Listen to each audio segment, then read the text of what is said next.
Marsha Wilson stood with a sense of pride and trepidation as she took the oath of office to become the new police chief of her city. This moment was not just a personal achievement, it was a historic milestone as she became the first Black woman to hold this position. The gravity of her new role weighed heavily on her shoulders, filled with both hope and anxiety about the changes she needed to implement in a system known for its rigidity and deep-rooted issues. Growing up, Marsha had always been aware of the struggles faced by her community. Her father, a civil rights activist, had instilled in her the values of justice and equality. He often shared stories of his own battles against discrimination, recounting how he fought tirelessly to uplift their neighborhood. These tales inspired Marsha, sparking a fire within her to make a difference. As a child, she would accompany her father to rallies, absorbing the passion in the air and developing an unyielding belief that change was possible. Marsha's upbringing in a working-class neighborhood shaped her understanding of the complex relationship between law enforcement and the community. She had witnessed firsthand the fear and distrust that often arose from negative encounters with the police. This fueled her desire to pursue a career in law enforcement, hoping to be part of the solution rather than the problem. She wanted to show that a police officer could be an ally, not an adversary, and that justice could be served without prejudice. As she stepped into her new office, the walls lined with accolades and certificates, Marsha couldn't shake off the feeling that she was entering a battleground. The police department was steeped in tradition, with many officers resistant to change. They had been entrenched in a conservative mindset that often dismissed the voices of the very community they were sworn to protect. Marsha knew she had her work cut out for her. Her vision of a more inclusive and community-oriented police force was not only ambitious, it was necessary. In her inaugural speech, she addressed the gathered crowd of officers, community leaders, and residents. Marsha spoke passionately about her commitment to transparency, accountability, and community engagement. She emphasized the importance of rebuilding trust and understanding the concerns of the residents, particularly those from marginalized backgrounds. As she looked into the faces of her audience, she could see a mix of skepticism and hope, a reflection of the very challenges she aimed to tackle. Despite the weight of expectation, Marsha felt a surge of determination. She was ready to roll up her sleeves and get to work. The first step in her plan was to meet with various community groups, listening to their experiences and perspectives on policing. She understood that to effect real change, she needed to bridge the gap between the police department and the community. In the weeks that followed, Marsha set out to engage with residents, attending neighborhood meetings and town halls. She listened intently as community members shared their stories, frustrations, and aspirations. Many spoke about feeling unsafe and misunderstood, their voices often drowned out by the noise of bureaucracy. Marsha took notes, committed to addressing their concerns head-on. Through these interactions, she began to identify key areas that needed reform within the department. From training on cultural sensitivity to improving response times in underserved neighborhoods, she envisioned a comprehensive approach that would prioritize community welfare. However, she knew that implementing these changes would be met with resistance, both from within the department and outside it. As Marsha faced the daunting challenges ahead, she reflected on her father's teachings. He had always told her that true change required courage and perseverance.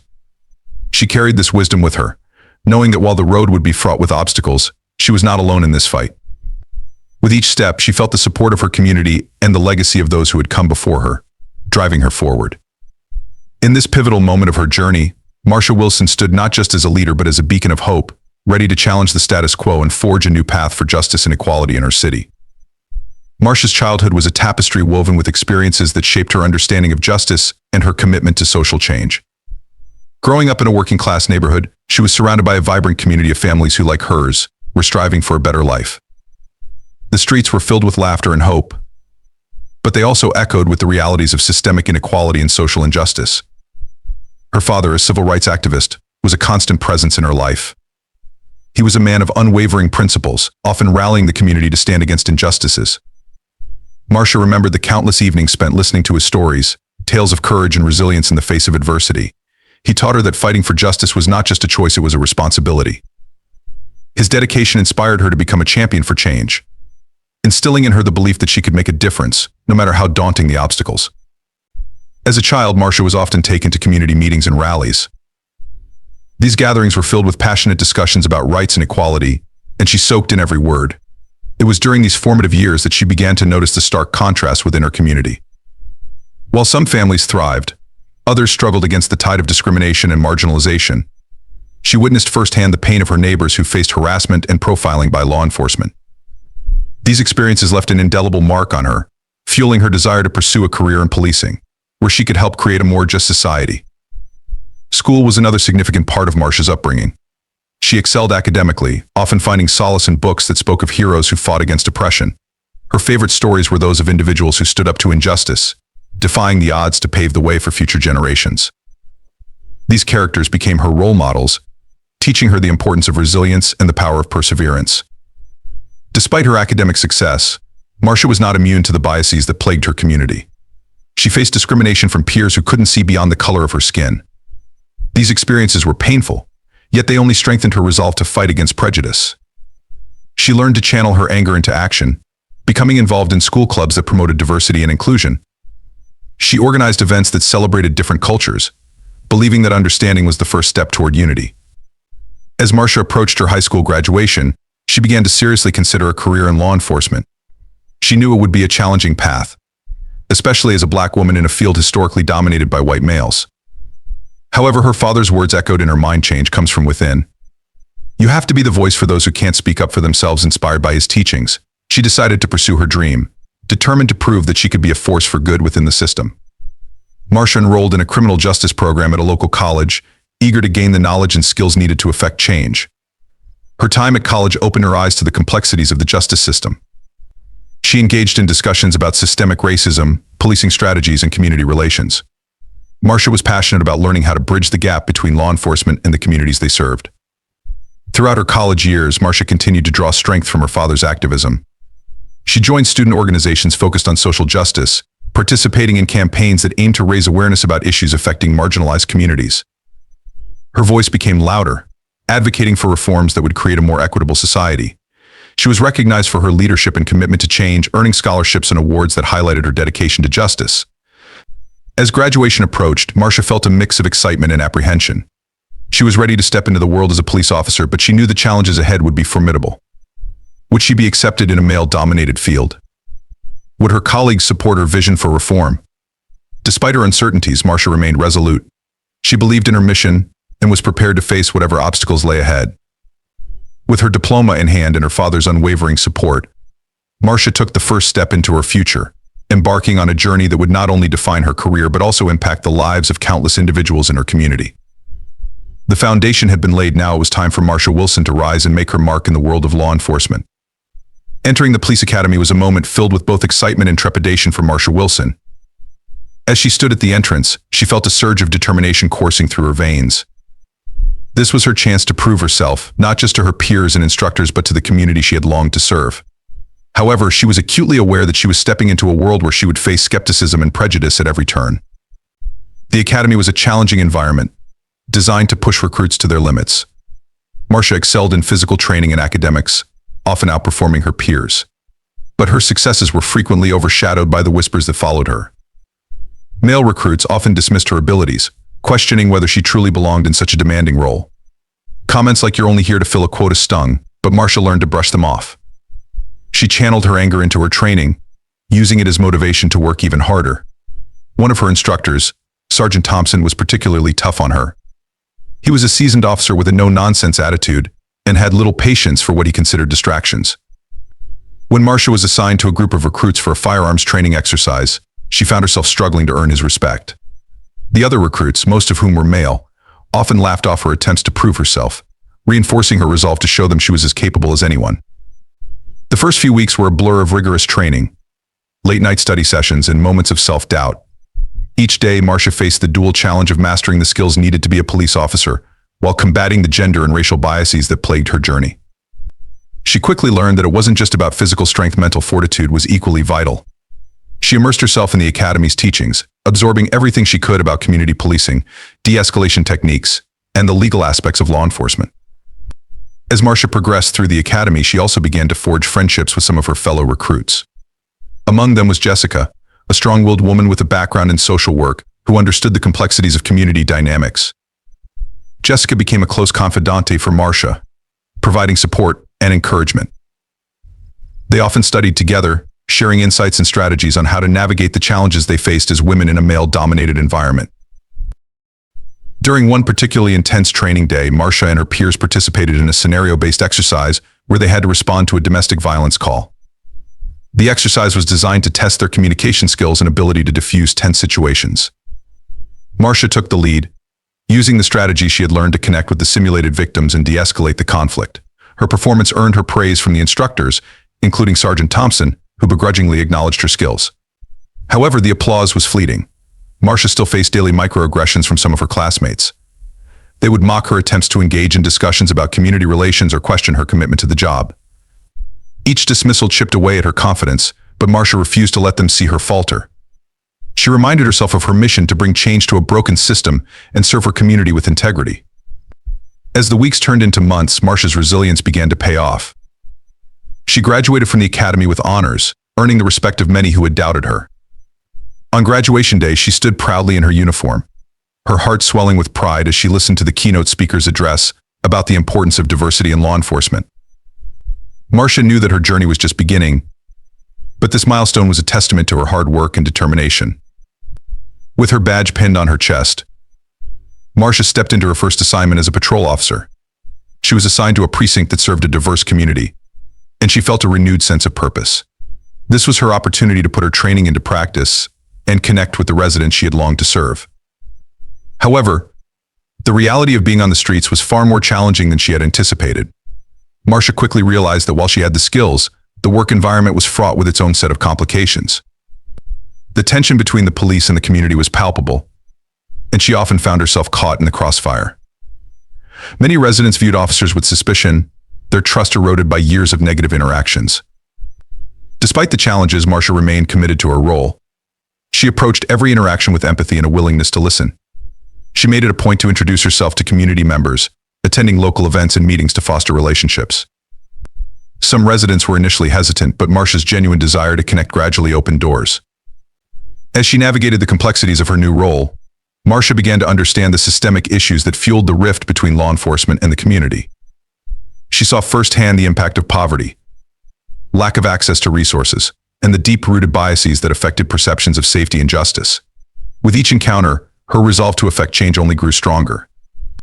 However, the road ahead would not be easy. As a rookie officer, Marcia found herself facing scrutiny from her fellow officers who were skeptical of her community-focused approach.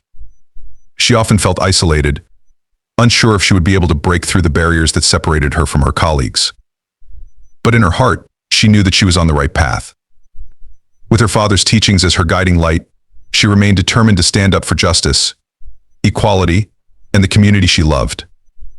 As Marcia Wilson settled into her role as a patrol officer, she found herself eager for new challenges. Her dedication and strong work ethic did not go unnoticed. After a year of hard work and proving herself on the streets, Marcia was promoted to detective, a position she had long aspired to.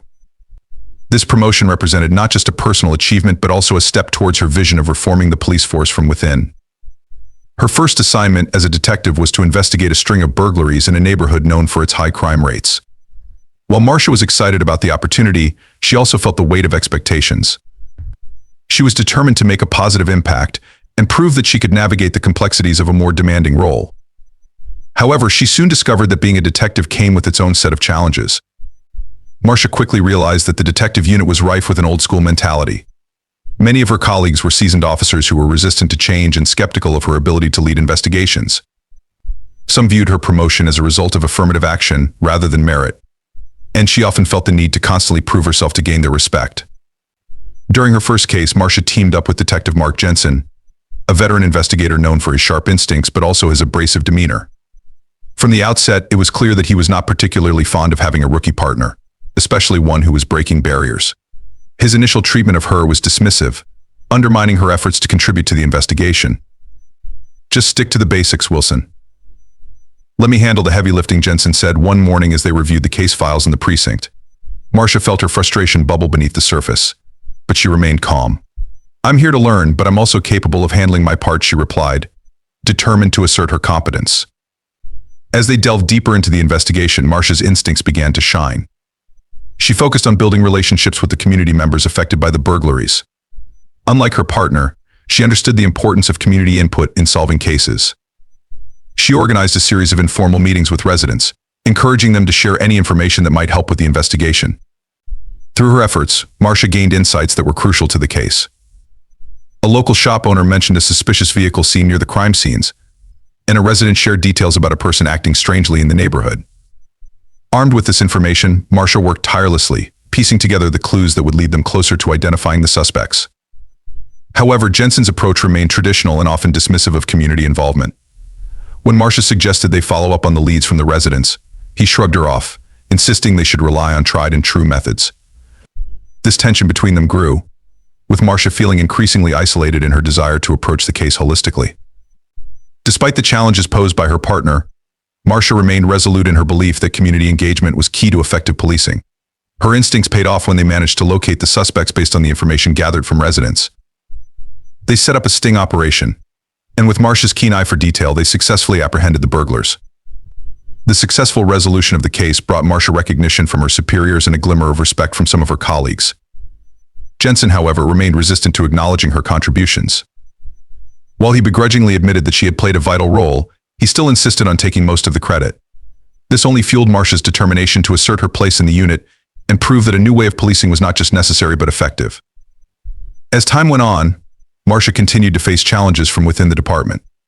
While her success in solving cases garnered attention, it also drew the ire of some veteran officers who felt threatened by her rising prominence.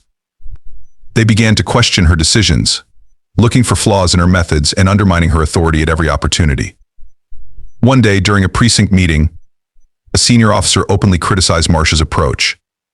"Community involvement is all well and good, but it doesn't replace good old-fashioned police work," he said, his tone dripping with condescension.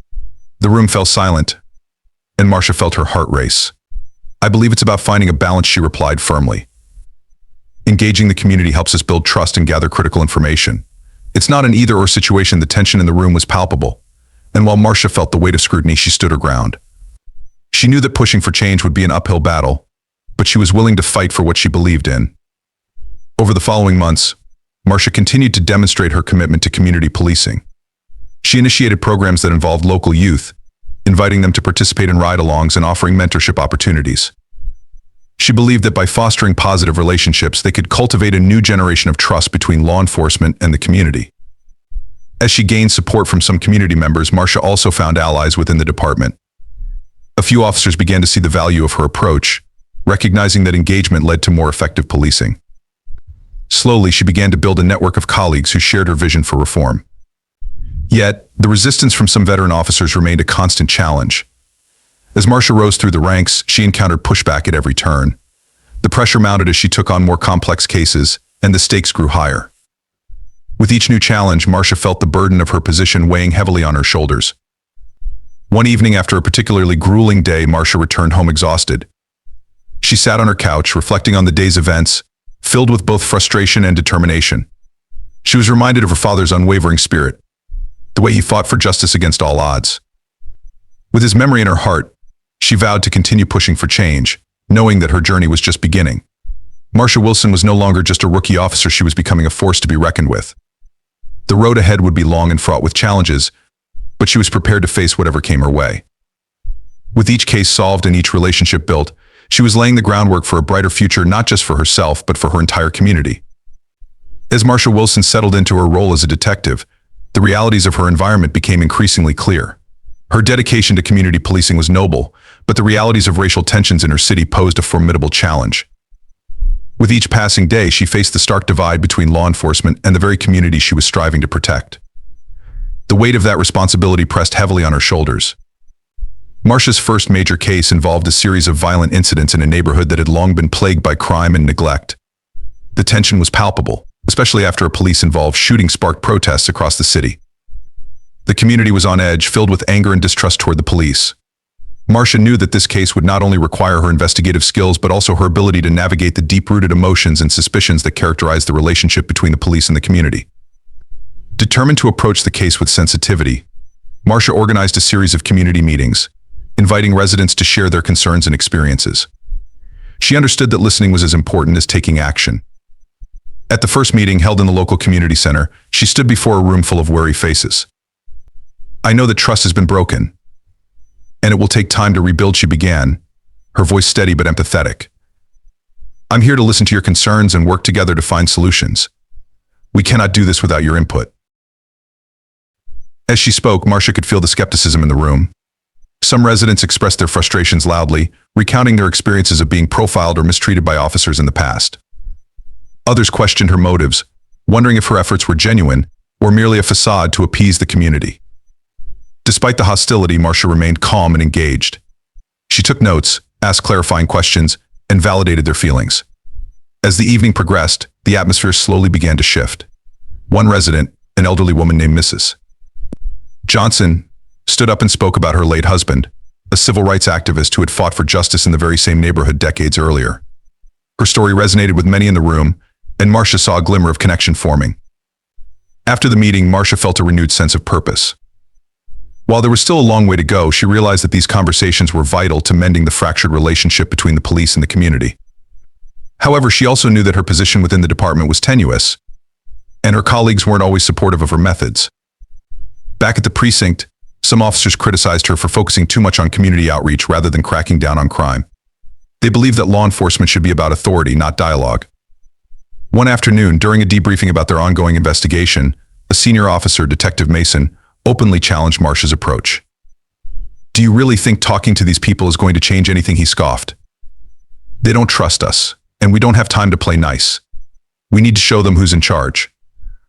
Marcia's frustration bubbled to the surface. "It's not about playing nice, Mason. It's about building trust. If we want to see real change, we need to understand the root of the problem." Her voice was firm, but she felt the weight of the eyes in the room, some filled with skepticism, others filled with support. Over the next few weeks, Marcia worked tirelessly to balance her responsibilities as a detective with her commitment to community engagement. She followed up on leads from the community, utilizing the connections she had formed to gather information. One evening, while walking through the neighborhood, she encountered a group of young men who were often labeled as troublemakers. Instead of avoiding them, Marcia approached with an open mind. "Hey, I'm Detective Wilson. I want to hear from you." "What's going on in the neighborhood?" she asked, sitting on a nearby bench. The young men looked surprised but intrigued. As they spoke, Marcia listened intently, gathering insights about the challenges they face: lack of jobs, limited access to resources, and pervasive feelings of hopelessness. But as Marcia worked to connect with the community, tensions continued to rise. Protests erupted following another police-involved shooting, this time of an unarmed black teenager. The streets were filled with demonstrators, their chants echoing Marcia's own beliefs in justice and reform. Yet she also felt a wave of anxiety wash over her as she realized that the protests could quickly escalate into violence. Marcia was dispatched to the protest site, where she faced a sea of people filled with anger and frustration. Her heart raced as she stepped into the crowd, a mix of determination and apprehension coursing through her. She knew that her presence could either help calm the situation or fuel the fire.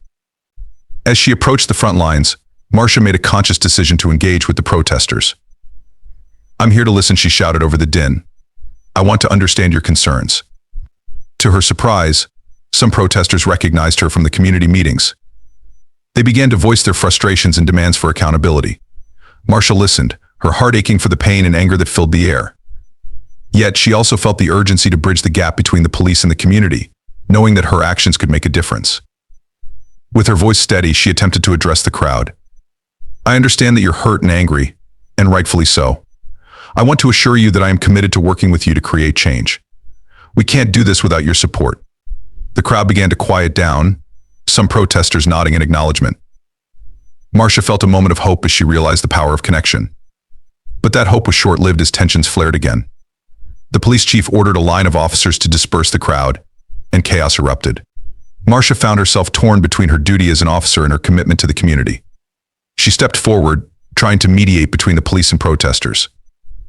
"Please, let's talk this out," she pleaded, but her voice was drowned out by the chaos.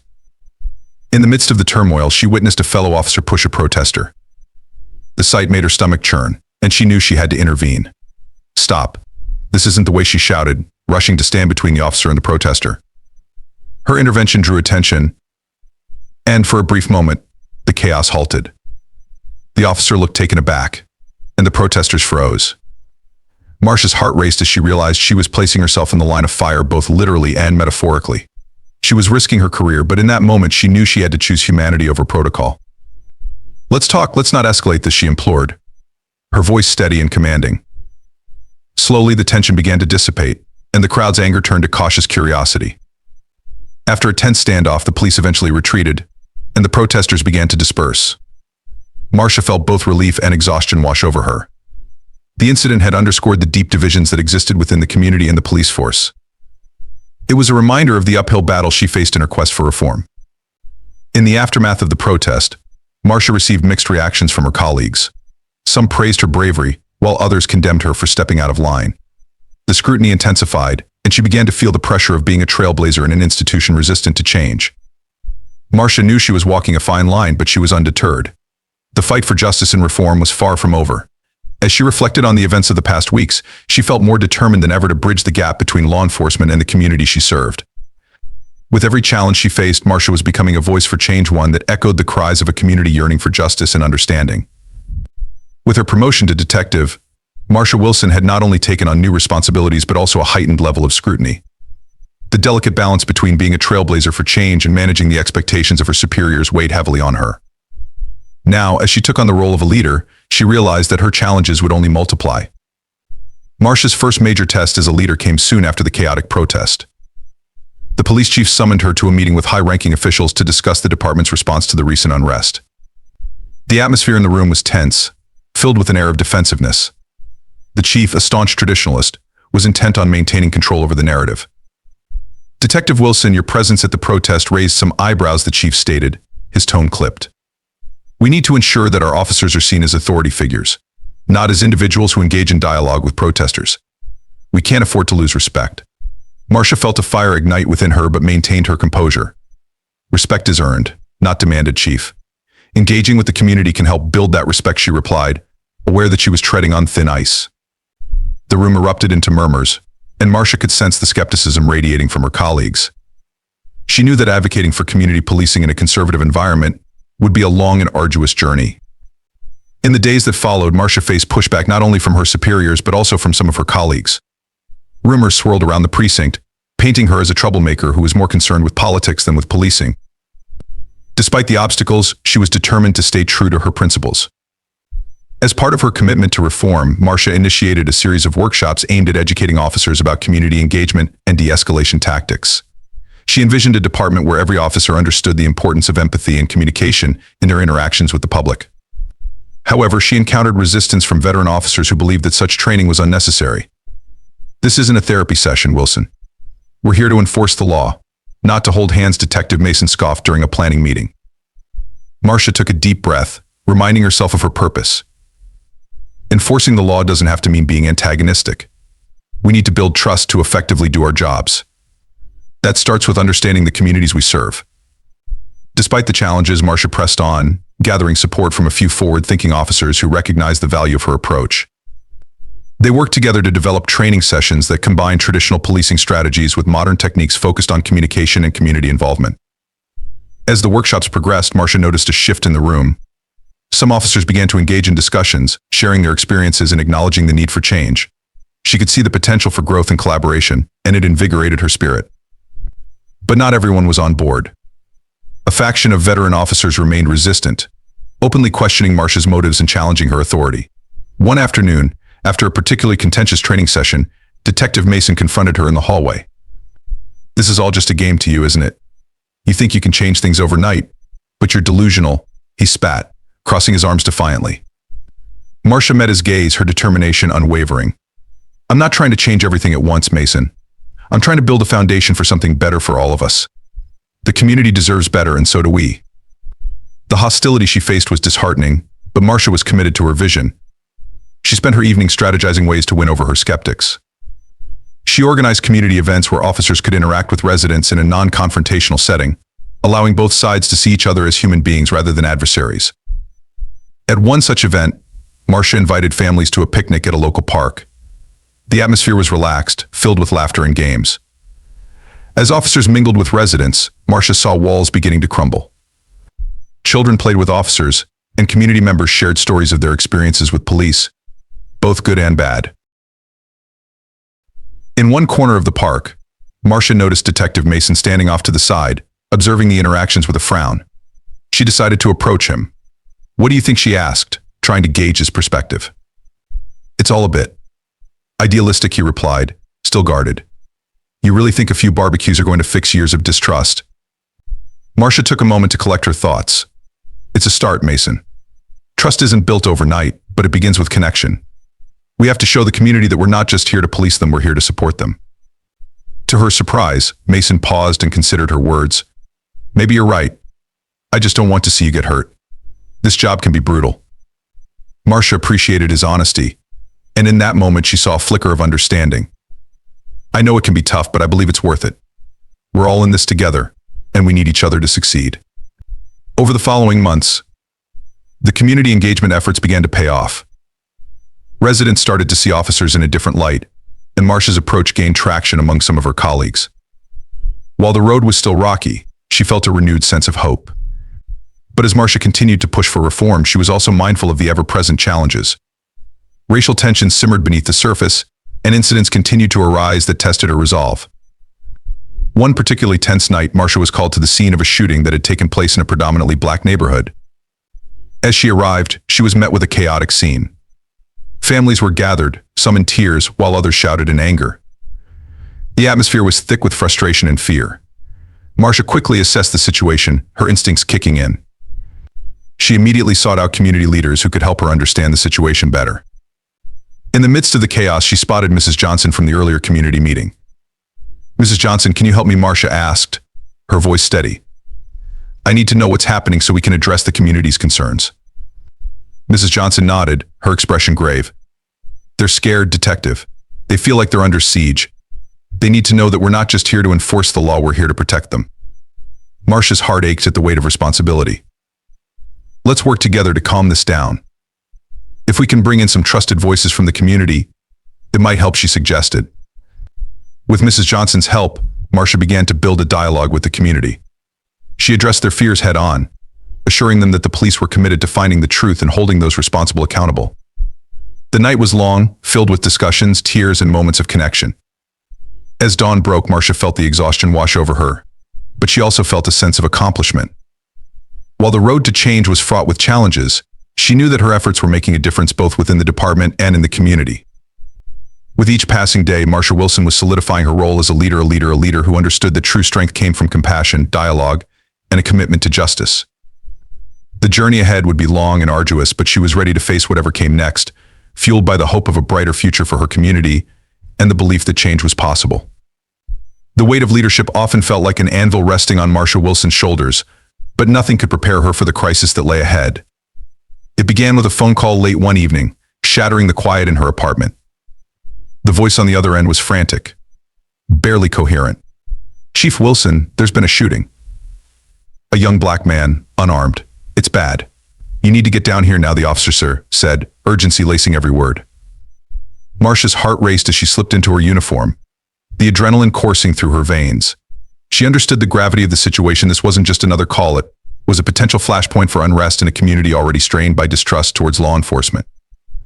Upon arriving at the scene, Marcia was met with chaos. The police tape cordoned off a small alleyway, but the crowd of onlookers was far from contained. Tensions were palpable as angry voices clashed with the sounds of sirens in the background. Families huddled together, tears streaming down their faces, while others shouted accusations at the officers on site. Marcia moved through the throng, her senses heightened. She spotted a group of community leaders, including Mrs. Johnson, who had been instrumental in their previous outreach efforts. They were trying to calm the crowd, but the atmosphere was electric with rage and grief. Marcia, Mrs. Johnson called out, her voice cutting through the din. "You need to speak to them. They're terrified and furious." Taking a deep breath, Marcia approached the gathering, steeling herself for what was to come. "Everyone, please. I know you're hurting. I'm here to listen," she said, raising her hands to quiet the crowd. The anger in the crowd didn't dissipate immediately, but a few voices quieted as people turned to face her. "What are you going to do about this?" Another innocent life lost, one man shouted, his face twisted in anguish. Marcia met his gaze, her heart aching. "I understand your pain and your frustration. We're going to find out what happened tonight. I promise you that justice will be sought," she replied, her voice steady. But words alone were not enough. The crowd was restless, their grief morphing into something more dangerous. Marcia could feel the fear radiating from the people around her, and she knew that if she didn't act quickly, the situation could escalate beyond control. As she continued to speak, she noticed a young woman, visibly shaken, clutching a small child to her chest. Marcia stepped closer. "Can you tell me what you saw?" she asked gently, her tone calming. The woman hesitated, but the pain in her eyes urged her to speak. "He was just walking home. The police didn't even give him a chance. They shot him." Just like that, she cried, her voice breaking. Marcia's heart sank at the raw emotion of the moment. I'm so sorry. I can't imagine the pain you're feeling right now. Please know that I am here to advocate for you and your community. We will get to the bottom of this, she promised, looking around at the crowd, hoping to restore a sense of trust, however small. As the night wore on, the scene only intensified. Media outlets began to arrive, their cameras capturing every moment, every shout of anger, and every tear. Marcia was aware that the eyes of the entire city were upon them, and the pressure to maintain order weighed heavily on her. Amidst the chaos, the officer who had initially called her approached. "Chief, we need to clear this area. It's getting out of hand, and we can't afford any more violence," he urged, glancing nervously at the gathering crowd. Marcia understood the necessity of keeping the peace, but she also recognized that force would only inflame the situation further. "No, we're not clearing anyone out. We need to listen to them," she replied firmly. "This community is hurting, and we can't just push them away." As night turned to dawn, Marcia continued to engage with the crowd, listening to their stories, sharing in their grief, and acknowledging their anger. The atmosphere shifted gradually, with some community members stepping forward to advocate for calm. Marcia felt a flicker of hope as she witnessed the beginnings of dialogue. Just as things began to stabilize, the police chief arrived on the scene. Marcia braced herself, knowing he would have a different approach. "We need to assert control, Wilson. This isn't a discussion, it's a riot waiting to happen," he declared, surveying the crowd with disdain. Marcia felt a surge of frustration. "These people are not the enemy, Chief. They are scared and heartbroken. We have to let them express that without fear," she argued, trying to keep her voice steady. The chief scowled, his authoritative demeanor unwavering. "You're playing with fire, and I won't let this department burn because you want to play peacemaker," he retorted, before stepping away, clearly unconvinced by her perspective. As dawn broke, Marcia felt the exhaustion seep into her bones. She had spent hours negotiating with community members, trying to ensure that their voices were heard. While she had made some progress, she knew the real work was just beginning. In the days that followed, Marcia worked tirelessly to keep the lines of communication open. She held meetings with community leaders, officers, and city officials, striving to develop a comprehensive plan for addressing the aftermath of the shooting. She emphasized the importance of transparency and accountability, advocating for an independent investigation into the incident. However, not everyone was on board. The police chief remained skeptical of her approach, insisting that the department could handle the situation internally. Marcia felt increasingly isolated, her progressive ideas met with resistance at every turn. Determined to prove that her way was not only necessary but effective, Marcia organized a town hall meeting. She invited community members, police officials, and city representatives to come together and discuss their concerns openly. The event was met with mixed reactions, but Marcia was resolute. On the night of the town hall, Marcia stood at the podium, her heart racing as she faced a packed room filled with skeptical faces. "I know trust has been broken," she began, her voice unwavering. "But I am here to listen, and I am here to advocate for change. Together we can build a police department that serves our community, not just controls it." As the meeting progressed, community members expressed their fears, frustrations, and hopes. The conversation was raw and emotional, and Marcia felt the weight of their words. She listened intently, taking notes and acknowledging their pain. When the time came for questions, a young man stood up, his voice shaking. "How can we trust you? How do we know you won't just say what we want to hear?" he asked, anger flashing in his eyes. Marcia took a deep breath, knowing this moment was crucial. "You have every right to be skeptical. I can't promise that change will happen overnight, but I can promise that I will fight for you. I will hold our department accountable. I will advocate for reforms that address your concerns," she replied earnestly. The room remained tense, but as she continued to speak, a flicker of hope ignited among the crowd. Some nodded, while others began to express their gratitude for her willingness to engage. The meeting ended with mixed feelings, but Marcia felt a sense of accomplishment. She had taken a step towards bridging the divide, and while there was still a long way to go, she was determined to keep the momentum going. In the aftermath of the crisis, Marcia recognized that her path as a leader would not be easy. There would be moments of doubt, resistance, and heartbreak. But she also knew that every effort, every conversation, and every connection she made would be vital in rebuilding the trust that had been shattered. With each day, she reaffirmed her commitment to justice, transparency, and reform. As the city watched, she stood firm in her belief that change was possible, not just for herself, but for the community she served. The journey ahead would be challenging, but Marcia Wilson was ready to face it head-on, fueled by the unwavering resolve to create a better future for all. The days following the shooting felt like an unending barrage of pressure for Marcia Wilson. The community's pain was palpable, and the media frenzy only amplified the tension surrounding the incident. Protests erupted in the streets, and with each passing day, the demands for justice grew louder. Marcia found herself at the epicenter of a storm she had never anticipated, and now she faced a decision that could change everything. As she sat in her office, the weight of the moment loomed over her. Reports flooded in, detailing the fallout from the shooting. But there was one report in particular that made her stomach churn. It detailed the actions of the officers involved, how they had responded to a perceived threat, and the split-second decisions that had led to the tragic outcome. Marcia knew that a thorough investigation was crucial, but she also understood the reality the officers were her colleagues, her friends. Her phone rang, jolting her from her thoughts. It was her deputy, James, with an urgency in his voice that suggested he had news. "Marcia, we need to talk.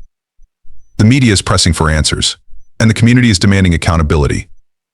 They want to know what actions we're going to take against the officers involved," he said, his tone serious. "Bring them in for a meeting." "I need to see the reports firsthand," she replied, steeling herself for the confrontation to come. As James relayed her instructions, Marcia felt her heart race.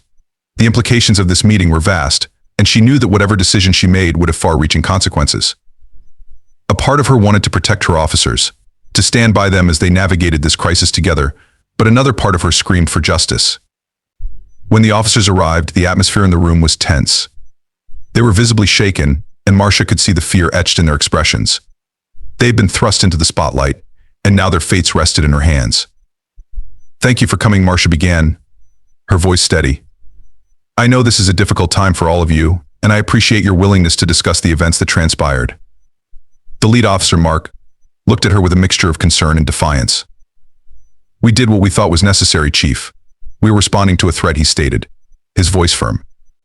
Marcia nodded, understanding the instinctual nature of their response, but the reality was undeniable. But that young man was unarmed. "The community needs to know that we take this seriously. There are procedures in place for a reason, and they were not followed," she replied, her gaze unwavering. The room fell silent, tension thickening the air. Marcia could feel the weight of their expectations pressing down on her.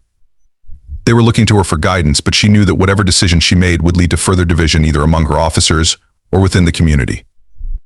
"I'm calling for an independent investigation into the shooting," Marcia announced, watching as the officers' faces shifted from disbelief to anger.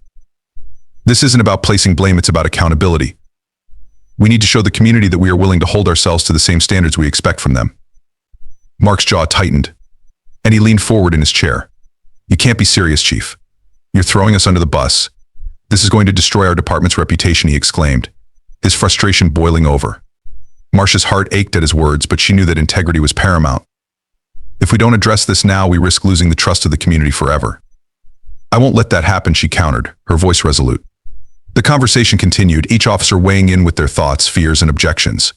Marcia felt the burden of leadership as they debated the ramifications of her decision. She understood their fears, she shared them, but the path she had chosen was one she believed in wholeheartedly. As the meeting came to a close, she saw the defiance in their eyes morph into a reluctant understanding. They knew she was doing what she felt was right, even if it put her at odds with them. "I'll keep you updated as things progress, but we need to stand together during this time," Marcia said, her tone softening. After the officers left, Marcia felt a mix of relief and dread wash over her. She had made the decision, but now she had to navigate the fallout. The community would expect her to be a beacon of justice, and the officers would expect her to protect them. It was a tightrope walk with no safety net. In the days that followed, the media coverage intensified. Reporters camped outside her office, demanding answers, and social media exploded with hashtags calling for justice. Marcia spent countless hours crafting statements and attending community meetings, trying to quell the rising tide of anger. But amidst the chaos, she found strength in her conviction. Each time she faced a crowd demanding answers, she recalled her father's teachings about standing up for what is right, even when the path was fraught with danger. He had instilled in her a sense of purpose, and now it fueled her determination to bring about change. As she prepared for a press conference, Marcia reflected on the journey that had brought her to this moment. She was not just a police chief, she was a symbol of hope for her community, a bridge between two worlds. With her heart pounding, she stepped up to the podium, facing a sea of cameras and reporters. "Thank you all for being here today," she began, her voice steady despite the nervousness bubbling beneath the surface. "I know that the recent events have caused immense pain and anger in our community. I want to assure you that we are taking this matter seriously. An independent investigation will be launched to examine the circumstances surrounding the shooting of the young man who lost his life. As she spoke, Marcia felt a sense of clarity wash over her. She was no longer just a leader, she was a voice for those who had been silenced. The crowd listened intently, their expressions shifting from skepticism to cautious hope. In the days that followed the press conference, Marcia began to see the first signs of change. The community rallied around her decision, and support poured in from unexpected places. Activists, local leaders, and even some officers who had initially been resistant began to show solidarity with her stance. But Marcia knew that the journey was far from over. The investigation would take time, and she had to prepare for the inevitable backlash. As the days turned into weeks, she remained committed to her mission, pushing for transparency and reform within the department. Through it all, Marcia held fast to her belief that justice was not just a word, it was a commitment to uphold the truth, even when it was uncomfortable. And as she continued to navigate the complexities of her role, she knew that her resolve would be tested time and time again. But with each decision, each difficult conversation, and each moment of doubt, she reaffirmed her dedication to her community. Change was not easy, but it was necessary. And for Marcia Wilson, the fight for justice was just beginning. As the investigation into the shooting progressed, Marcia Wilson quickly discovered that her toughest battles would not just come from the community or the media, but from within her own police department. The initial shock of the shooting had given way to an undercurrent of discontent among some officers, particularly those who had felt betrayed by her decision to pursue an independent investigation. Rumblings of discontent spread like wildfire, and Marcia found herself facing a growing faction of officers who openly opposed her leadership. They questioned her commitment to the department, accusing her of siding with the community over her own officers. Some even suggested that she was unfit to lead, citing her decisions as a sign of weakness. In the weeks following the announcement of the investigation, Marcia held a series of meetings with her command staff. She knew that the support of her leadership team was crucial if she was to navigate this storm. However, each meeting seemed to reveal deeper fractures within the department. At one particularly tense meeting, she sat across from her deputy, James, who had always been her staunch ally. But today he appeared troubled. "Marcia, I think we need to be careful. The officers are losing faith in your leadership. They feel like you've abandoned them in a time of crisis," he said, his voice low and measured. Marcia felt a knot tighten in her stomach. "I'm not abandoning anyone, James. I'm holding everyone accountable. They need to understand that we can't ignore the reality of what happened," she replied, frustration seeping into her tone. "But this isn't just about accountability anymore. It's becoming a matter of loyalty, and many of them are taking this personally," he warned, running a hand through his hair in exasperation. "If you want to maintain your authority, you need to show that you're standing by your officers too." As James spoke, Marcia's mind raced with thoughts of how to restore unity. She had always believed in the importance of transparency and accountability, but now she realized that she needed to balance those values with the need to maintain morale among her officers. "Perhaps we need to hold a department-wide meeting. Address their concerns directly, let them know where I stand," Marcia suggested, though she felt a sense of trepidation about facing her own team. The day of the meeting arrived, and as Marcia prepared to address her officers, she felt the weight of her position bearing down on her. The room was filled with her fellow officers, and she could feel the tension in the air as she stepped up to the podium. "Thank you all for being here today," she began, her voice steady despite the nerves coursing through her. "I know that the past few weeks have been challenging for all of us, and I want to take this opportunity to address the concerns that many of you have expressed." Marcia could see the skepticism in some of their eyes, but she pressed on. "I understand that my decision to pursue an independent investigation may have felt like a betrayal, but I want to assure you that my commitment is to this department and to you, my colleagues. We are all on the same team, and I want to find a way for us to move forward together." Some officers nodded, but others remained stoic, their expressions unreadable. She could feel the resistance in the room, and it fueled her determination to bridge the gap. It is essential that we build trust within our community. Without that trust, we cannot effectively serve and protect. She continued, hoping to resonate with those who felt her actions were counterproductive. "There will always be challenges in our line of work, but we must tackle them head on. If we don't, we risk losing everything we've worked for," Marcia said, her voice rising with conviction. A few officers murmured among themselves, and Marcia caught sight of Mark, one of the officers most vocal in his criticism, seated in the back. He appeared unfazed, arms crossed tightly over his chest. Determined to reach him, she continued, "I'm not asking for blind loyalty. I'm asking for your trust that we can navigate this together. We need to uphold our values, and that means being transparent, even when it's difficult." After she finished, Marcia opened the floor for questions. An officer raised his hand. "Chief, with all due respect, we're out here doing our jobs every day. How do we know you've got our backs when you're putting us under a microscope? Marcia took a deep breath, knowing this was a pivotal moment. I understand your frustration, and I want to support you. The investigation is not about finding blame, but about understanding how we can improve. This department must evolve. And part of that evolution means we must hold ourselves to the highest standard. But I will advocate for you as your leader. Another officer chimed in. But what if the investigation goes against us? What if it finds that we were wrong? That's a risk we all have to face, Marcia replied, her voice steady. But I promise you, I will fight for this department and each one of you. If we can't hold ourselves accountable, we won't have the respect of the community, and ultimately we will fail. As the meeting continued, some officers began to voice their frustrations, but Marcia remained calm, listening to their concerns and validating their feelings. Gradually, the tension in the room eased as she encouraged open dialogue, even allowing for moments of levity to break the ice. By the end of the meeting, she could sense a shift in the atmosphere. While not everyone was completely on board, there was a recognition that they were facing a pivotal moment in their department. Some officers approached her after the meeting, thanking her for her honesty and expressing a desire to move forward. Despite the resistance she faced, Marcia felt a renewed sense of hope. She realized that this was not just about her leadership, it was about building a culture of transparency and collaboration within the department. However, the internal struggles were far from over. As the investigation unfolded, whispers of dissent continued to echo through the precinct, and Marcia knew she had to remain vigilant. She had a long road ahead, filled with difficult decisions and resistance, but she was committed to creating a better future for her department and the community they served. In the days that followed, Marcia doubled down on her efforts to foster communication between the officers and the community. She organized community outreach programs, encouraging officers to engage with residents in a positive way. The goal was to rebuild the trust that had been fractured, but she knew it would take time and consistent effort. Meanwhile, as the investigation progressed, Marcia found herself increasingly under scrutiny from both the public and her department. The pressure weighed heavily on her, but she was determined to stay true to her values. In a department rife with tension, she was the one trying to bridge the gap, and she refused to back down. In private moments, she reflected on her journey, recalling the lessons her father had taught her about resilience and justice. His voice echoed in her mind, reminding her that change was often met with resistance, but that didn't mean it wasn't worth fighting for. With every challenge she faced, Marcia strengthened her resolve. She was committed to not only protecting her officers, but also ensuring that the community felt heard and respected. As she navigated the complexities of her role, she understood that true leadership meant standing firm in her beliefs, even when it was uncomfortable.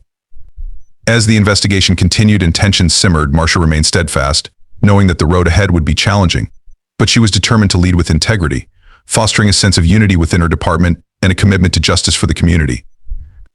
As Marcia Wilson continued to navigate the turbulent waters of her leadership, the divide between the police department and the community grew more pronounced. The shooting incident had ignited a firestorm of emotions, and both sides were reeling from the aftermath. Protesters gathered outside the precinct, their chants echoing through the streets, demanding justice and accountability. The tension in the air was palpable, and Marcia knew she had to act swiftly to mend the fraying relationship between law enforcement and the residents they served. Marcia organized community forums, hoping to foster dialogue between officers and community members. She believed that open communication was essential in addressing the concerns of both sides, yet each meeting felt like a tightrope walk. Residents were angry and felt unheard, while some officers were defensive, caught in the crossfire of public sentiment. At the first forum, held in a local community center, Marcia took the stage, her heart pounding as she looked out at the crowd. The room was filled with people of all ages, their faces a mix of curiosity and skepticism. Thank you all for coming today. I know there is a lot of pain and anger in our community right now, and I want to hear your voices, she began, her tone sincere and steady. The audience erupted into a chorus of voices, each person eager to share their frustrations. A young woman stood up, tears streaming down her cheeks. My brother was shot. He was unarmed. How can we trust a police force that doesn't protect us? Her voice cracked with emotion, and Marcia felt the weight of her pain. I understand your anger and sorrow, Marcia responded, her voice filled with empathy. I cannot imagine what you are going through. I want to assure you that we are taking this matter seriously, and we are committed to making changes. But the young woman wasn't satisfied. Change? We've heard that before. We need action. Not just words. The crowd erupted in agreement, their chants growing louder. Marcia's heart sank as she realized the magnitude of the challenge she faced. She knew that rebuilding trust wouldn't happen overnight, but the community's impatience was palpable. I promise we will not ignore this. We will work together to find solutions. she pleaded, her voice rising above the din. Another resident stood up, his arms crossed defiantly. You can't expect us to believe in a system that has failed us for so long.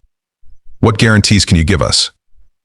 I understand the skepticism, Marcia replied, trying to maintain her composure. What I can promise is that we will be transparent in our processes and that we will engage with the community at every step. We need your feedback to create a police force that serves and protects everyone equally.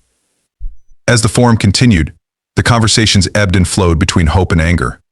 Marcia listened intently, taking notes and making mental notes of the issues raised. There were demands for more community policing initiatives, calls for better training on racial sensitivity, and requests for oversight of police actions. After the forum, Marcia felt emotionally drained. She had hoped for a productive dialogue, but the pain and distrust in the room were overwhelming.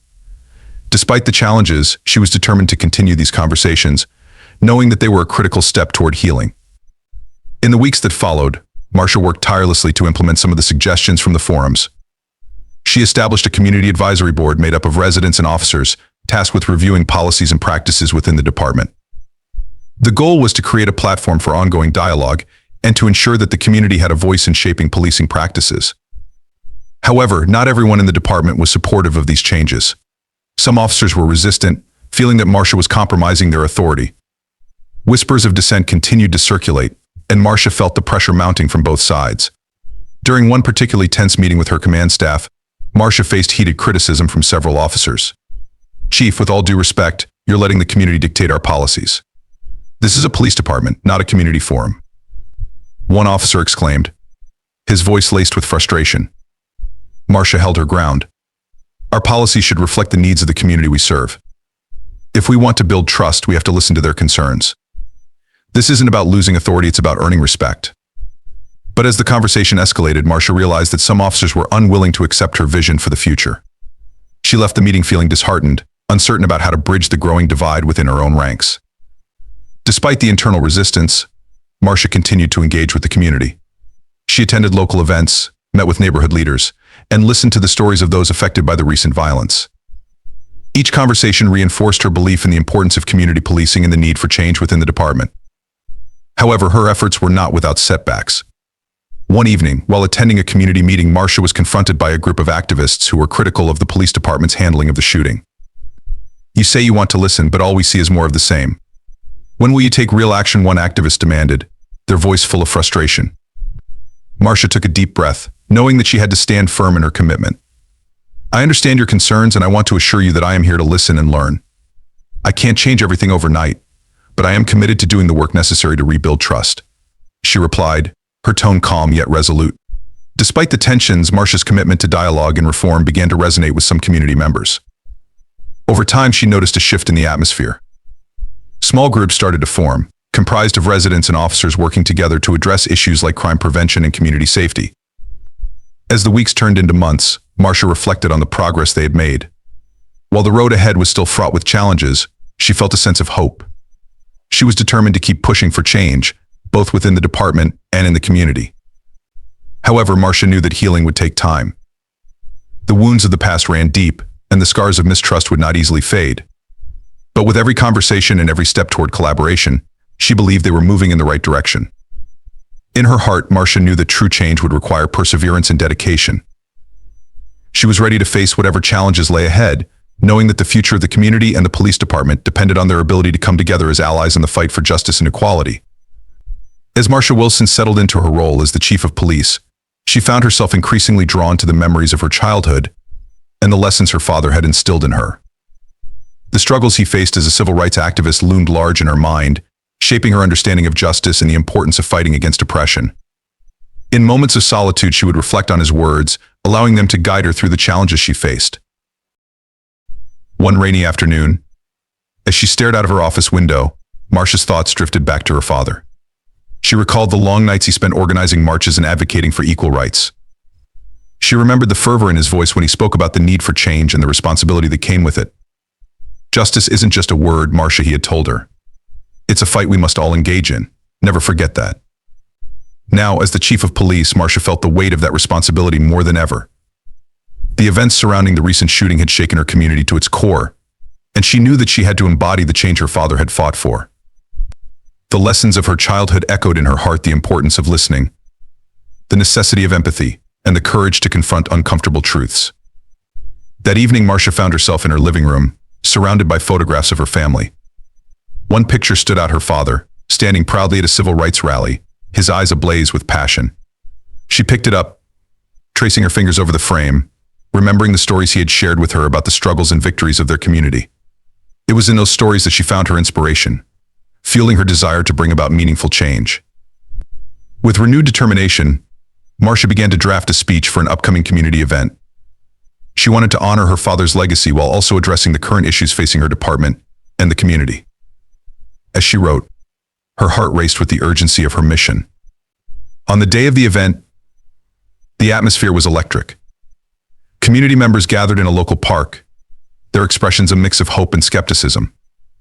Marcia stood at the podium, feeling the weight of their expectations. "Thank you all for being here today," she began, her voice steady. "I want to take a moment to reflect on the journey that has brought us here." Marcia shared stories of her father's activism, speaking about the sacrifices he made and the lessons he imparted. She spoke of the importance of justice, not just as a concept, but as a call to action that requires vigilance and courage. "My father believed in the power of community, and he taught me that change is possible when we come together," she said, her voice resonating with conviction. As she continued, she acknowledged the pain and frustration many felt toward the police department. "I understand that trust has been broken," she stated, "but I want to assure you that I am committed to rebuilding that trust. I am here to listen, to learn, and to act. Together we can create a safer and more just community." Marcia's words struck a chord, and she could see the audience responding. Some nodded in agreement, while others leaned in closer, captivated by her message. She continued to speak from her heart, drawing on her father's teachings to emphasize the importance of empathy and collaboration. After her speech, the crowd erupted into applause, and Marcia felt a surge of hope. While the road to healing would be long and challenging, she believed that they were taking steps in the right direction. She spent the rest of the day mingling with community members, listening to their stories and concerns, and answering questions. In the days following the event, Marcia felt a renewed sense of purpose. The connection she had made within the community inspired her to continue her outreach efforts. She reached out to local schools, organizations, and neighborhood associations, hoping to foster more dialogue and collaboration. As she walked through the community, Marcia often encountered familiar faces. She made it a point to remember names and stories, knowing that building trust meant being present and engaged. She participated in neighborhood meetings, listened to residents share their experiences, and took notes on their suggestions for improving policing practices. Yet, despite her efforts, challenges remained. There were still those within the department who were skeptical of her approach. During one staff meeting, an officer voiced his concerns. "Chief, you're spending too much time pandering to the community. We need to focus on law enforcement, not community engagement," he argued. Marcia took a deep breath, recognizing the resistance she faced. "I appreciate your perspective, but I believe that community engagement is essential to effective law enforcement. We can't do our jobs effectively if the community doesn't trust us," she replied, her tone firm but respectful. As the discussion continued, Marcia found herself reflecting on her father's teachings once again. She recalled his words about the importance of unity and understanding. "We need to create a department that reflects the community we serve. If we want to foster trust, we have to be willing to adapt and change," she asserted. The meeting ended with mixed feelings. While some officers began to understand her vision, others remained resistant. Nevertheless, Marcia was determined to persevere. She continued to remind herself that change often faced opposition, but she was resolute in her belief that progress was possible. One evening, as she prepared for bed, Marcia felt a sense of exhaustion wash over her. The weight of her responsibilities often felt overwhelming, but she drew strength from the memories of her father. She closed her eyes, envisioning his proud smile as she carried on his legacy of justice and advocacy. In the days that followed, Marcia continued to find inspiration in her father's words. She sought out opportunities to honor his memory, from participating in local civil rights events to advocating for policy changes that aligned with his vision of justice. As the community began to respond positively to her efforts, Marcia felt a flicker of hope. The road to healing was long, but she was committed to fostering dialogue and understanding. With each interaction, she took a step closer to bridging the divide between the police department and the community, creating a foundation for trust that would last for generations to come. In her heart, Marcia knew that the fight for justice was far from over. But she also believed that with determination empathy, and a willingness to listen, they could create a brighter future, where every voice mattered and where justice was not just a dream, but a reality for all. As the weeks rolled into months, Marsha Wilson found herself confronting not only the challenges of her leadership, but also the complexities of her team. The tensions within the police department continued to simmer, and it became increasingly clear that some officers were resistant to the changes she was advocating. The conflict reached a boiling point when one of her officers, Officer David Thompson, was implicated in an incident involving excessive use of force during an arrest. Marsha had always prided herself on fostering an environment of transparency and accountability. However, this incident struck a chord deep within her. It was a painful reminder of the very issue she had been fighting against, and she knew that how she handled this situation would either reinforce or undermine her authority as the chief of police. That evening, Marsha called an emergency meeting with her command staff. The atmosphere in the room was thick with tension as officers took their seats, their expressions a mix of concern and defensiveness. "I want to address the situation with Officer Thompson," Marsha began, her voice steady but resolute. The room erupted in discussions, with some officers defending Thompson's actions. "He was just doing his job." "It's a tough environment out there," one officer protested. Another officer chimed in. "But we can't ignore the community's perspective. We need to show that we're taking this seriously." Marsha raised her hand, silencing the chatter. "I understand the pressure we face on the streets, but we cannot afford to let our personal biases cloud our judgment. We have to be held accountable for our actions, especially when they impact the community's trust in us." Despite her attempts to steer the conversation toward accountability, the room remained divided. Marsha felt a growing frustration as she watched her team struggle to understand the urgency of the situation. "If we don't address this, we risk losing the progress we've made in rebuilding our relationship with the community," she urged, hoping to bring clarity to the discussion. After a lengthy debate, it became evident that the group was not ready to support her stance on a thorough investigation. Tensions flared and Marsha's frustration mounted. She had always been committed to maintaining unity within her department, but now she felt like a lone wolf fighting against a tide of resistance. In the days that followed, Marsha found herself grappling with conflicting emotions. She knew that supporting Officer Thompson could jeopardize the very reforms she was trying to implement. Yet she also recognized that many officers were under immense pressure, facing challenges that were often invisible to the public. It was a delicate balance that required her to tread carefully. Late one night, Marsha found herself scrolling through social media, her heart heavy with the weight of the situation. She stumbled upon a post from a local activist group condemning the police department's handling of the incident. The comments section was filled with outrage, and she couldn't help but feel the sting of their words. "This is why we can't trust you," one comment read.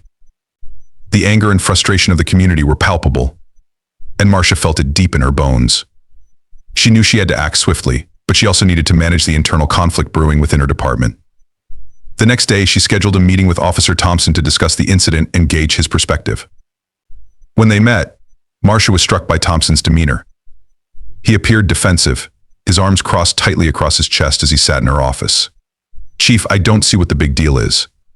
I did what I had to do to protect myself," he said, his tone almost dismissive. "David, this isn't just about protecting yourself, it's about the trust the community places in you," Marsha replied, her voice calm but firm. "We can't afford to lose that trust over a single incident. We need to show that we're committed to accountability." Thompson's eyes narrowed. "With all due respect, Chief, you're forgetting that we're the ones out there risking our lives every day. It's easy for the community to sit back and criticize when they're not the ones facing danger." Marsha felt a mix of empathy and frustration. She understood the challenges officers faced on the streets, but she also knew that justifications for excessive force were not acceptable. "I recognize that our job is dangerous, but that doesn't excuse behavior that can damage our reputation.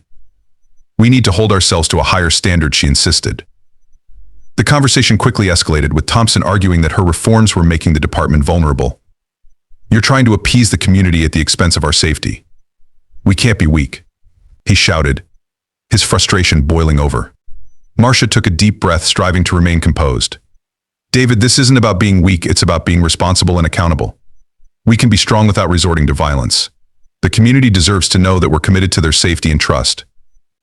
The discussion ended on a tense note, with Thompson leaving her office visibly agitated. Marsha felt the weight of the moment settle on her shoulders. She was determined to uphold her values, but the internal conflict within the department was growing more complex. She had to figure out how to bridge the gap between her officers' perspectives and the demands of the community. In the following days, Marcia sought guidance from mentors and community leaders, hoping to gain insight into how to navigate the turbulent waters ahead. She organized a series of training sessions for her officers, focusing on de-escalation tactics, community engagement, and cultural sensitivity. She wanted to equip them with the skills needed to handle the pressures of the job while fostering positive relationships with the community. However, as the training sessions began, Marcia encountered resistance from some officers who felt these initiatives undermined their authority. "We don't need sensitivity training, we need to focus on tactics," one officer grumbled during a session. Marcia remained resolute, understanding that change often faced pushback. "I hear you, but we need to adapt to the evolving needs of our community. It's not just about tactics, it's about trust and respect," she explained, striving to articulate the importance of the training. Despite the challenges, she saw glimpses of progress as some officers began to embrace the changes. A few even expressed gratitude for the opportunity to learn and grow in their roles. Marcia clung to these victories, knowing that every small step forward mattered. Yet the shadows of internal conflict loomed large. She still worried about the divisions among her team and the ongoing tension with Officer Thompson. It became clear to her that a resolution would require more than just training sessions. It needed open dialogue and healing. Determined to create a safe space for her officers to express their concerns, Marcia initiated a series of small group discussions. She encouraged officers to share their experiences and frustrations, allowing them to voice their opinions without fear of judgment. She hoped that by fostering an environment of trust, they could begin to heal the rifts within the department. During one such discussion, Thompson spoke candidly about his experiences on the streets. "I feel like we're being set up to fail. There's so much pressure from the community, and it's hard to do our jobs when we're constantly under scrutiny," he admitted, his voice tinged with vulnerability. Marcia listened intently, recognizing the validity of his feelings. "I understand the pressure you're facing and I want to support you. But we also have a responsibility to the community. It's a delicate balance, and we need to find a way to navigate it together," she replied. As the discussions continued, Marcia noticed a gradual shift in the atmosphere. Officers began to open up, sharing their fears and frustrations while also acknowledging the need for change. It was a breakthrough moment, and Marcia felt a sense of hope. Through these conversations, Marcia learned that many officers shared her commitment to building a better relationship with the community. They wanted to be part of the solution, but they also needed reassurance that their voices would be heard and valued. Marcia left those discussions feeling inspired. She knew that the path ahead would not be easy, but she was determined to work toward a future where her officers felt supported while also being accountable to the community. As she reflected on her journey thus far, Marcia understood that change was a process, a complex interplay of dialogue, empathy, and courage. And she was ready to face whatever challenges lay ahead, armed with the knowledge that the fight for justice was not just about her, it was about every officer, every community member, and every life that mattered. As Marcia Wilson settled into her role as chief of police, the weight of public scrutiny became increasingly palpable. Social media buzzed with opinions about the police department, each post amplifying the voices of those demanding accountability. The community had long been wary of law enforcement, and the recent incident involving Officer Thompson had only intensified their distrust. One afternoon, as Marcia sat in her office reviewing reports, her phone buzzed with a notification. It was a news alert about a planned protest against the police department, spearheaded by local activist groups. "Justice for our youth," the banner read, drawing attention to the issues of police brutality and racial profiling. Marcia's heart sank. She knew that this protest would be a crucial moment for her department, and the stakes were higher than ever. The days leading up to the protest were filled with mounting tension. Marcia found herself in back-to-back meetings with her command staff, strategizing on how to manage the event. "We need to prepare for the worst," one of her deputy chiefs advised, emphasizing the potential for unrest. Marcia felt torn. While she understood the need for readiness, she was also deeply aware of the message this approach sent to the community. "We can't approach this like a battlefield," she asserted. "We need to engage with the protesters, not confront them. They're expressing their pain and frustration, and we need to be willing to listen." Her suggestion was met with skepticism. "Chief, we have to maintain control. If we don't show strength, we risk losing the respect of the officers," another officer countered. Marcia sighed, realizing that the divide within her department was not just about tactics, it was a clash of ideologies. She needed to navigate this carefully, ensuring that her officers understood the importance of community engagement, while also maintaining their safety. As the protest day approached, Marcia made a conscious effort to reach out to community leaders. She invited them to meet with her and share their concerns, hoping to build a bridge of understanding. Many of them were wary but agreed to the meeting, recognizing the importance of dialogue. On the day of the protest, Marcia arrived early, her heart racing with anticipation. The atmosphere was electric, filled with the sounds of chanting and drumming. People of all ages gathered, holding signs demanding justice and change. Marcia took a deep breath, steeling herself for what lay ahead. As she approached the crowd, she was struck by the sea of faces, passionate, angry, and hopeful. A sense of urgency washed over her as she realized the significance of this moment. She stepped onto a makeshift stage, her heart pounding in her chest, and grabbed the microphone. Thank you all for being here today. I want to acknowledge the pain and frustration that so many of you are feeling. I am here to listen, to learn, and to commit to making meaningful changes in our police department, she began, her voice steady despite the overwhelming emotions swirling within her. The crowd erupted into cheers, but Marcia knew that this was just the beginning. She continued, we recognize that trust has been broken, and I am dedicated to rebuilding that trust through transparency and accountability. We will not shy away from our mistakes, and we will work tirelessly to ensure that every member of this community feels safe and respected. As she spoke, she saw a mixture of hope and skepticism in the crowd. It was clear that words alone would not be enough. They needed to see tangible changes in the department. The protesters responded with both applause and shouts of frustration, a testament to their complex feelings. After her speech, Marcia moved through the crowd, engaging in conversations with community members. She listened to their stories, their frustrations, and their demands for justice. Each interaction deepened her understanding of the issues at hand, but it also made her acutely aware of the enormity of her task. As the protest continued, tensions began to rise. A group of counter-protesters arrived, shouting slogans that pitted them against the original protesters. Marcia's heart raced as she saw the situation escalate.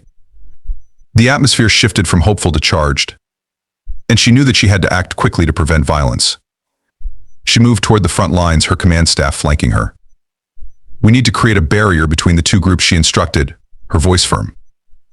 Let's keep the peace and ensure that everyone's voices are heard. In that moment, Marcia faced a critical decision. Would she prioritize maintaining control through force, or would she lean into the principles of community engagement and dialogue?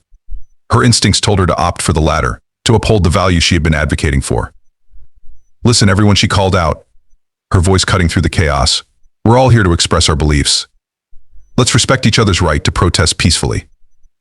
Gradually, the crowd began to quiet down, and Marcia seized the opportunity to facilitate a dialogue. With the help of community leaders, she organized a space for both sides to express their perspectives. It was a challenging conversation, filled with raw emotions, but Marcia stood firm, reminding everyone of their shared humanity. As the sun began to set, the protests ended without major incidents. Marcia felt a mix of relief and exhaustion wash over her. She had navigated a complex situation, but she knew that this was just the beginning of a much larger journey. In the days following the protest, Marcia faced immense public scrutiny. Social media exploded with reactions. Some praised her for her approach, while others criticized her for not taking a stronger stance against the protesters.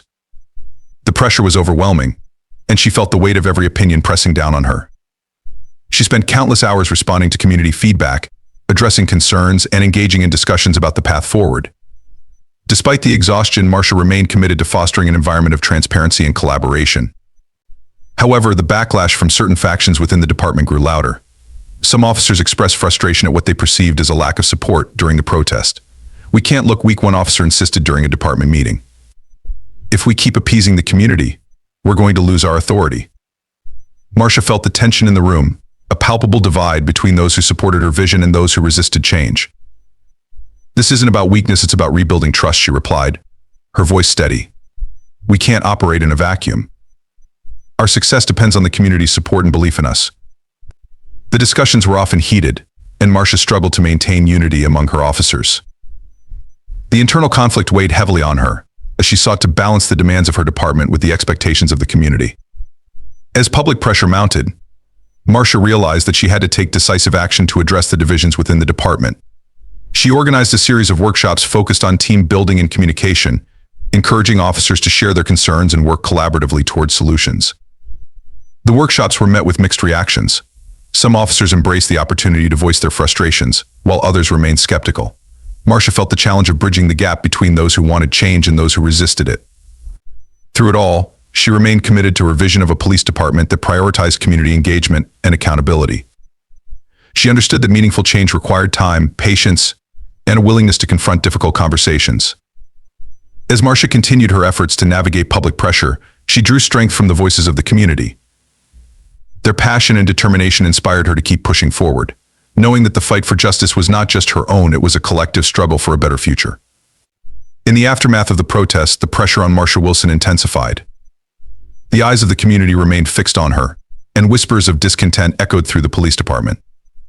As the chief of police, she understood that she was at a crossroads. To fulfill her vision of reform, she needed to unite the department and the community, transforming their shared tensions into collective strength. Determined to address the division, Marsha initiated a series of town hall meetings. She invited community members to join her for open discussions about their concerns and suggestions for change. These meetings were met with a mix of enthusiasm and skepticism. Some saw it as a genuine effort to listen, while others doubted whether anything would come of it. The first town hall took place in a local community center, packed with residents eager to voice their opinions. Marsha stood at the front of the room, facing a sea of expectant faces. "Thank you all for coming tonight," she began, her voice steady yet warm. "I want to hear your thoughts on how we can move forward together.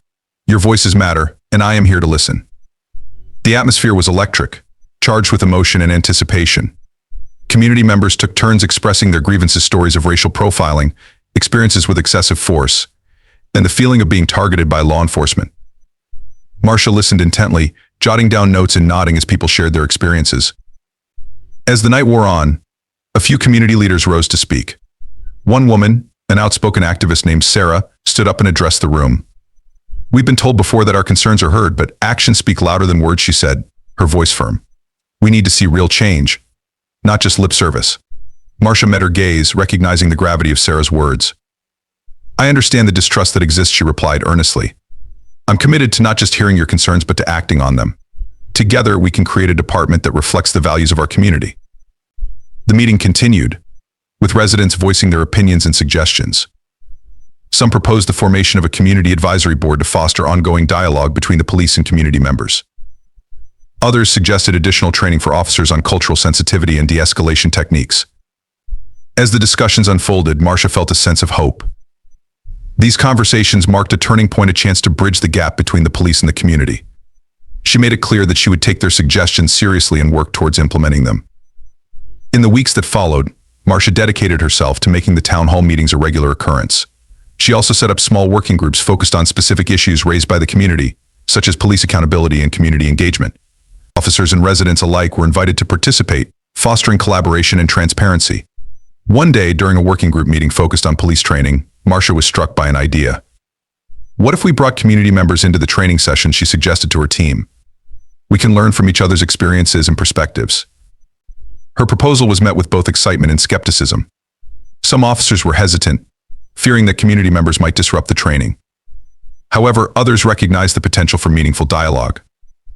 After much discussion, they agreed to pilot the idea for the next training session. When the day finally arrived, Marsha stood at the front of the room, feeling a mix of nerves and anticipation. Community members were seated alongside officers, creating a unique atmosphere of collaboration. "Today is about building understanding and empathy," she said, addressing the room.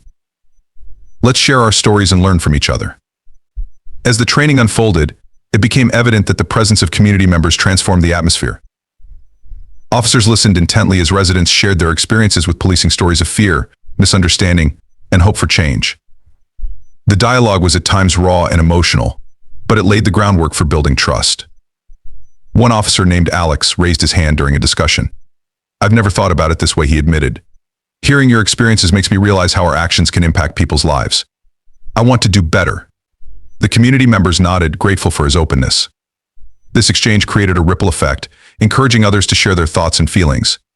By the end of the session, both officers and community members had forged new connections, fostering a sense of shared purpose. As the weeks turned into months, Marsha observed a shift within the department. Officers began to approach their work with a renewed sense of purpose, understanding that they were part of a larger mission. The Community Advisory Board was formed, allowing residents to have a direct say in policing policies and practices. However, challenges remained. Not all officers were on board with the changes, and Marsha faced resistance from those who felt threatened by the reforms. Some believed that her efforts to engage with the community compromised their authority and made their jobs more difficult. During a department meeting, Marsha addressed the dissent. "I know that change can be uncomfortable, but we cannot ignore the needs of our community," she stated, her voice resolute. "Our mission is to protect and serve, and that means building relationships based on trust and respect." Despite the pushback, Marsha remained undeterred. She continued to advocate for reform, enlisting allies within the department who shared her vision. Together, they worked to demonstrate the benefits of community policing, showcasing successful collaborations between officers and residents. Marcia's determination began to bear fruit. Crime rates started to decrease as trust grew between the police and the community. Residents were more willing to report crimes and cooperate with investigations, knowing that they had a chief who genuinely cared about their well-being. One evening, after a long day of meetings and community events, Marcia returned home feeling exhausted but fulfilled. She reflected on the progress made and the road ahead. There was still much work to be done, but she was proud of the strides they had taken together. Marcia realized that uniting forces was not just about policy changes or community meetings, it was about building a culture of collaboration, respect, and understanding. With each step forward, she felt the weight of her responsibilities, but she also felt empowered by the connections being forged. As she drifted off to sleep that night, Marcia envisioned a future where the police and the community worked hand in hand to create a safer, more just society. The journey was far from over, but she was ready to lead with courage and conviction, knowing that together, they could achieve lasting change.